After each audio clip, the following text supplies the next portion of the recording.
Wow, हा तर तोच फोन आहे ज्याच्या मी शोधात होते. कारण जेव्हा सगळं काम एडिटिंग, मल्टीटास्किंग, कॉन्टेंट प्लॅनिंग सगळं काही फोनवरच करायचं असतं, तेव्हा तुम्हाला फक्त नॉर्मल फोन पुरेसा नसतो.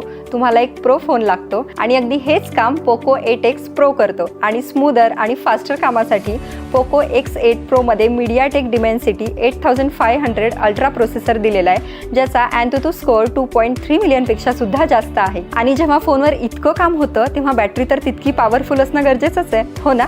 म्हणूनच पोको 8X प्रोमध्ये मॅसिव्ह 6500 mAh बॅटरी दिली आहे, जी दिवसभराच्या वापरासाठी सहज टिकते आणि तुम्हाला सतत चार्जिंगला सुद्धा लावावं लागत नाही. आणि ऑब्व्हियसली कॅमेरासुद्धा इथे खूपच छान आहे. तुम्हाला 50 megapixel Sony IMX 882 main camera मिळतो, जो खूप शार्प इमेज कॅप्चर करतो आणि सोबतच नॅचरल कलर्स आणि क्लीन डिटेल्स सोबत येतो. आणि खरं सांगायचं ना तर याचं डिझाईन वाव. पोको X8 प्रोमध्ये प्रीमियम मेटल फ्रेम आणि रेसिंग इन्स्पायर्ड डिझाईन असल्यामुळं हे खूपच